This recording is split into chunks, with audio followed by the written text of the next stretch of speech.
Vera Magalhães, tudo bem? Boa noite. Bocardi, Carol, boa noite ouvintes, boa noite também internautas que nos acompanham com imagens. Oi, Vera.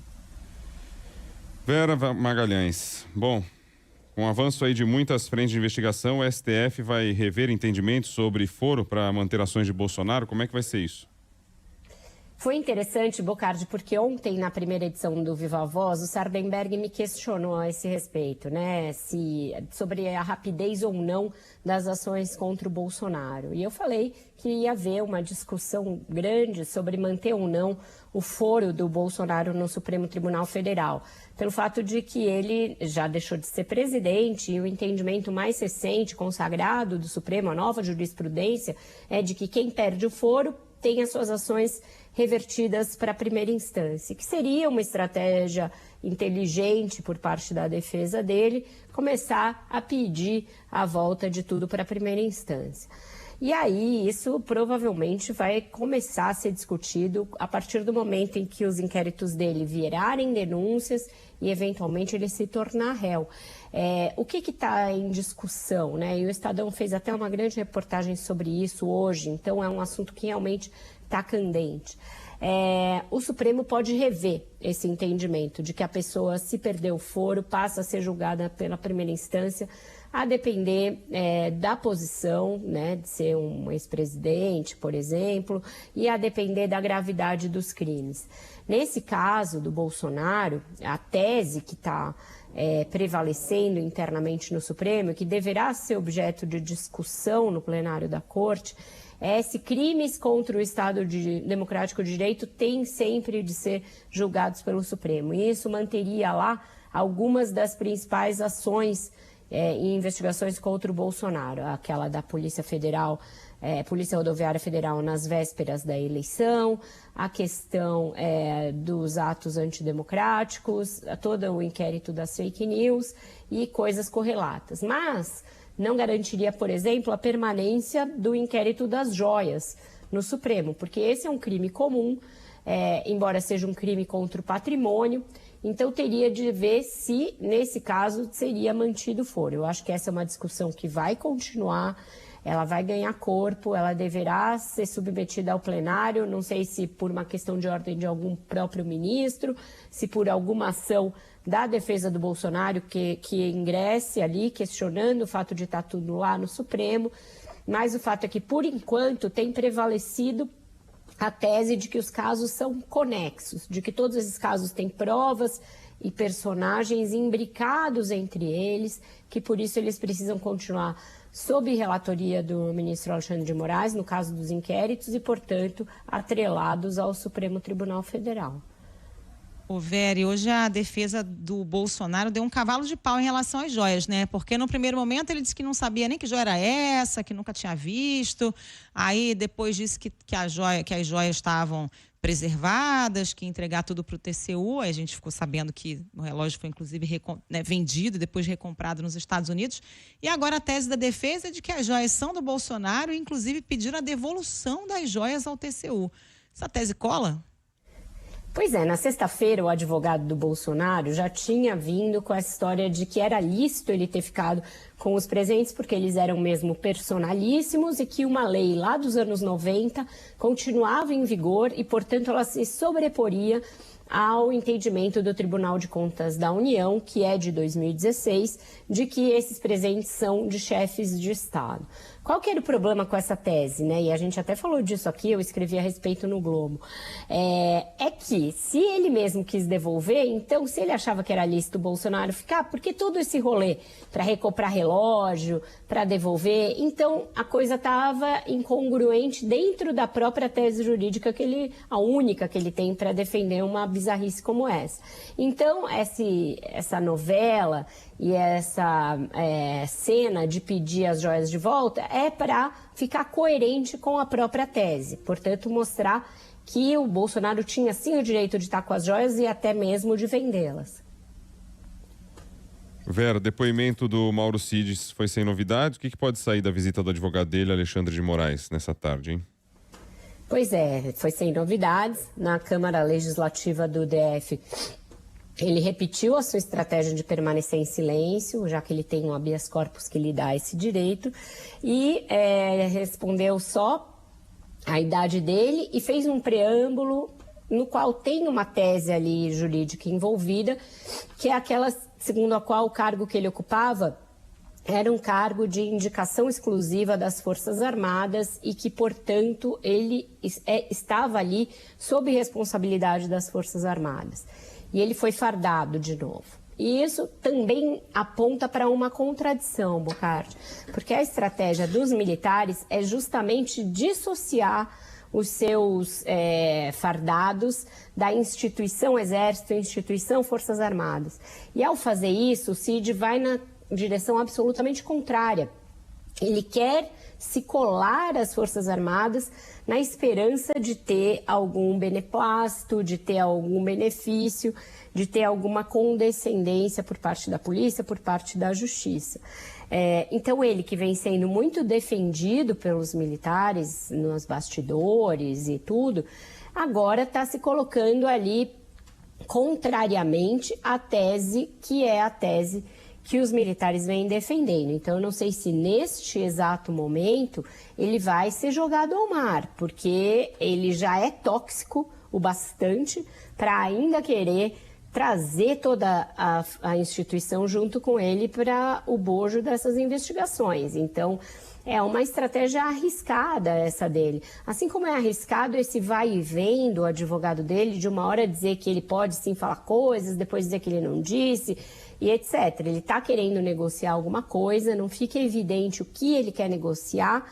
E ele esteve com o ministro Alexandre de Moraes hoje, foi uma reunião relativamente curta, mas a gente não sabe diretamente o que ele vai querer negociar em termos de benefícios para o seu cliente e do que o seu cliente vai fazer de agora em diante. Então segue sendo um personagem explosivo, sem dúvida, o Mauro Cid, enigmático e ali preso nessa estratégia de defesa que não fica muito clara e que vai e volta a todo momento.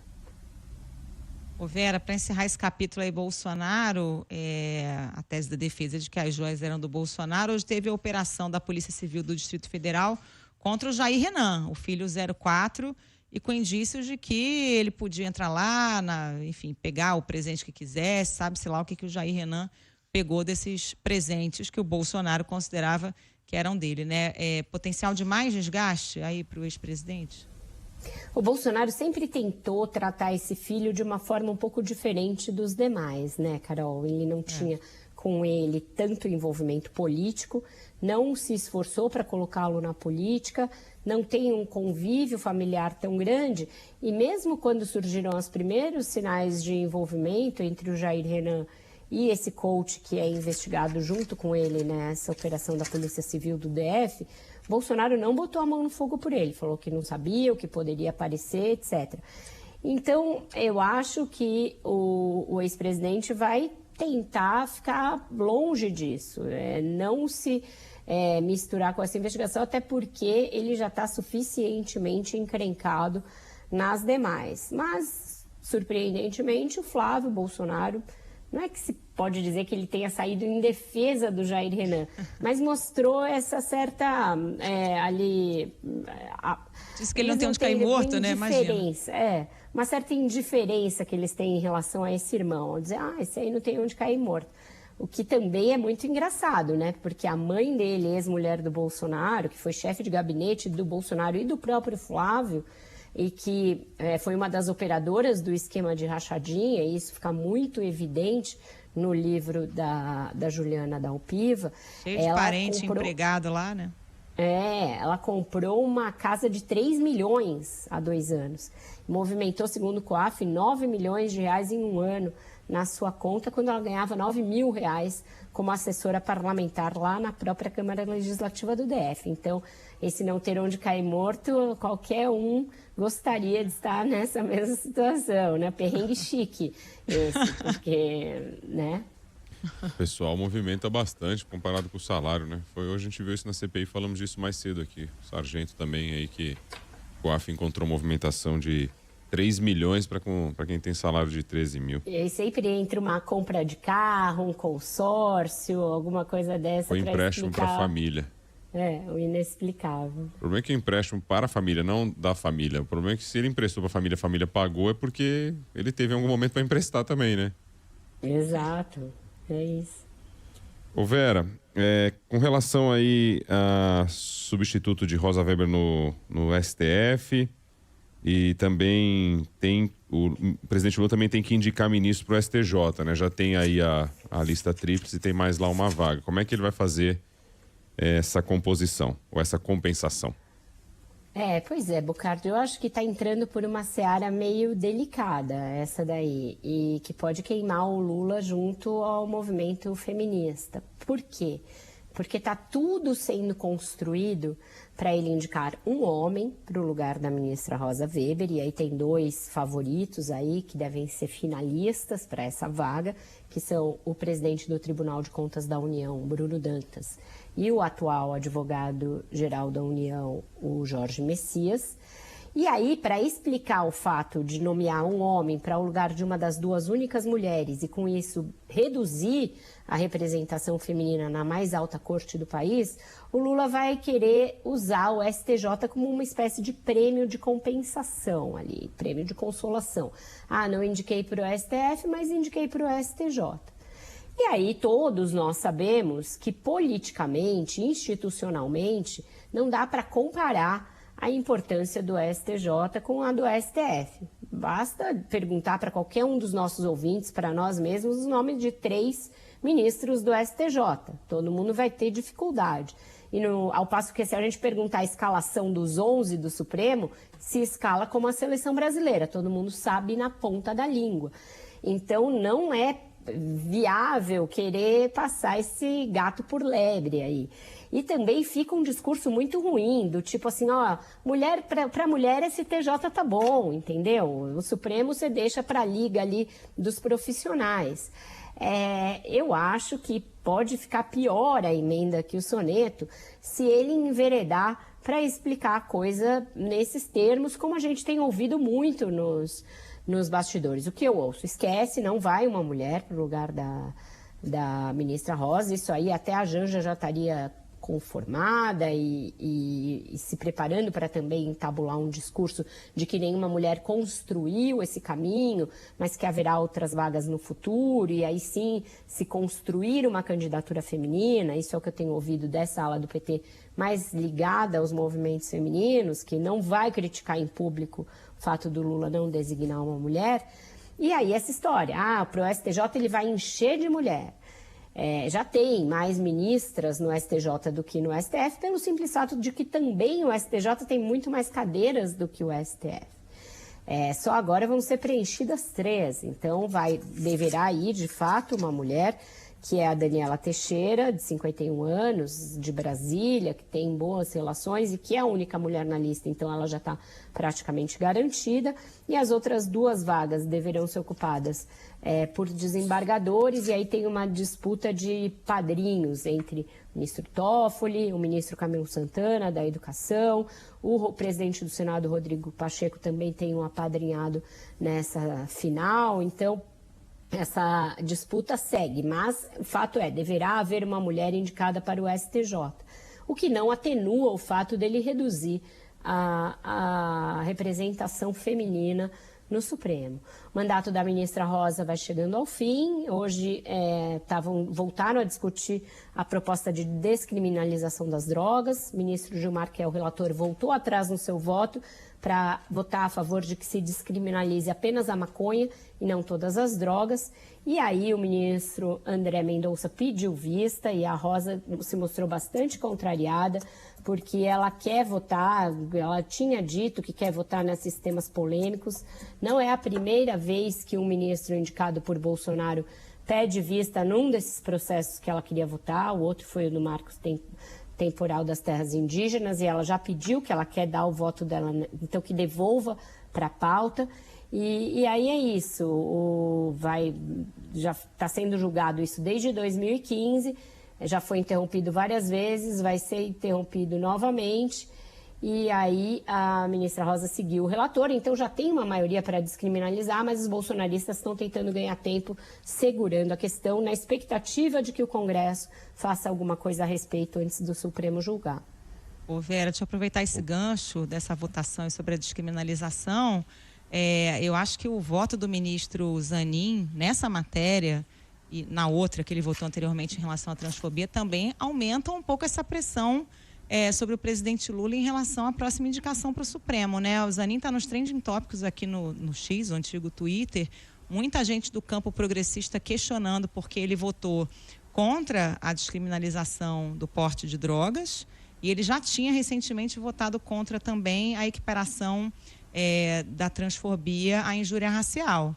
Então, está sendo muito criticado por gente do próprio campo progressista. A nomeação do Zanin lá atrás já foi questionada. O Lula vai indicar o cara que foi advogado dele, mas quais serão as posições? E pelo que o Zanin está demonstrando agora, ele não está votando muito alinhado com o que pensa o campo mais progressista que votou no Lula, né? 2 votos típicos de um ministro conservador, de fato, Carol.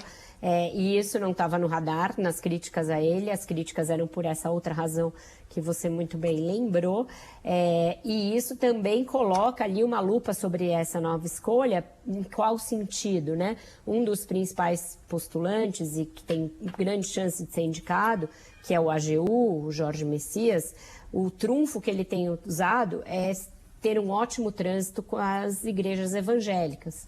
E aí, isso poderia também levar alguém um pouco mais conservador. Embora ele seja petista, tenha sido assessor no governo Dilma, é alguém com ligações com o PT mais do que o Cristiano Zanin, mas está usando o fato de ser evangélico e de ter bom trânsito, por exemplo, com a Assembleia de Deus e com outras denominações evangélicas, como um trunfo para sua escolha em detrimento do ministro Bruno Dantas, que é quem tem um ótimo trânsito com os políticos, é o principal candidato de políticos de vários partidos. Então, sim, eu acho que esses votos podem deixar o PT e a ala mais progressista do PT e dos movimentos sociais e dos movimentos de direitos humanos de olho nessa sucessão para a cadeira da ministra Rosa. Tinha também uma discussão no STJ, né? Pessoal que defendia e que apoiava o advogado baiano André Luiz Godinho, foi conselheiro do CNJ, ouvidor nacional de justiça, também ouvi isso, porque era o candidato do Nordeste para entrar nessa lista e há uma argumentação, e que também é outra coisa a se levar em consideração. A gente está falando da questão de homem ou mulher e tal, mas tem um ponto que há um número muito alto, né, de integrantes do Sul e do Sudeste, principalmente do Sudeste no STJ, o que leva aí deveria ter deveria ser dividido, né, de acordo a origem ou a atuação de cada um dos integrantes, deveria também ter essa composição regional para poder ter uma representatividade do país, né? Sim, os desembargadores de São Paulo e do Rio têm muita tradição de ocupar cadeiras no STJ, Bocardi. E agora tem de novo um paulista na lista, que é defendido pelo ministro Dias Toffoli, que é seu assessor, né, juiz auxiliar do seu gabinete há muitos anos, mas também é desembargador do TJ Paulista, que é o Carlos Van Adamek. Mas, como o Lula está meio tretado com o Toffoli, ninguém põe todas as fichas que ele vai indicá-lo. Mais provável seria indicar o Teodoro Santos, que é do TJ do Ceará, e aí entraria, sim, alguém do Nordeste, mas não da Bahia, que tem ali o apoio do ministro da Educação, Camilo Santana. E, por fim, tem o José Afrânio Vilela, que é do TJ de Minas, que conta com o lobby favorável do presidente do Senado, Rodrigo Pacheco, que é um aliado que tem sido muito ponta firme com o Lula e que não vai para o Supremo. Ele também queria ir para o Supremo, mas as chances dele reduziram. Pode ser que o Lula indique um indicado do Pacheco para ficar bem com ele. Então, esses são os 3 nomes que eu mais ouço. A Daniela, e por ser mulher, o indicado do Camilo e o indicado do Pacheco, que aí seria Sudeste de novo, por ser Minas Gerais. Mas a Daniela com mais força mesmo, né? Porque parece. Carol. Mudando de assunto aqui, gente, o Senado aprovou a toque de caixa, aquela medida provisória do salário mínimo, que inclui também a revisão da tabela do imposto de renda, estava ali no limite do prazo. O governo tinha tentado incluir nessa medida provisória uma compensação para esses gastos, que era a taxação das contas offshore, né? E quer taxar também os super ricos. Isso não prosperou, a taxação das offshore vai ter que ser apresentada num projeto de lei em separado. Como é que fica essa questão da taxação dos super ricos, Vera? Provavelmente vai ser via projeto de lei mesmo e não por medida provisória, Carol, pelo que eu apurei. E aí viria com uma urgência constitucional, portanto, começaria tramitando pela Câmara. No Senado tem um outro projeto que interessa muito para o governo nessa pauta da arrecadação, que precisa arrecadar mais para fazer jus ao teto de gastos, que é arcabouço fiscal, não mais teto de gastos, que é o projeto do voto de qualidade do CARF. E esse projeto também andou. Ele vai ao plenário agora e deverá ser aprovado. Então, o governo ganha um fôlego aí com essa ideia. Era uma MP também, aí naquele momento em que o governo não tinha maioria na Câmara e as MPs estavam correndo o risco de caducar, ele foi transformado num projeto de lei e aí foi votado no finalzinho, ali antes do recesso branco pela Câmara, e agora deverá ser votado pelo Senado. Então, com isso, o governo ganha um fôlego maior para arrecadar mais e começar a chegar naquilo a que ele mesmo se propôs no arcabouço fiscal. Mas essa questão da taxação dos fundos e das offshores é necessária para essa conta fechar e aí deverá ser mandada também por um projeto de lei e não por medida provisória para agradar o Arthur Lira. Diante dessa coisa que está sempre aí sendo discutida sobre a tramitação de projetos e de medidas provisórias, o Pacheco deverá ter um encontro com o Lira para alinhar as pautas e para tratar justamente dessa questão de que as medidas provisórias estão ficando muito em cima da hora, em cima do laço, chegam no Senado sem que os senadores possam discutir em plenário, tem só de votar, porque senão elas caducam. Então, os dois deverão fechar um discurso uníssono ali de que os temas que não são urgentes podem ir por projeto de lei e não mais por medida provisória. Então, vamos ver como vai se dar esse alinhamento entre os presidentes da Câmara e do Senado. Talvez seja ainda amanhã uma conversa entre eles ou, no máximo, na semana que vem.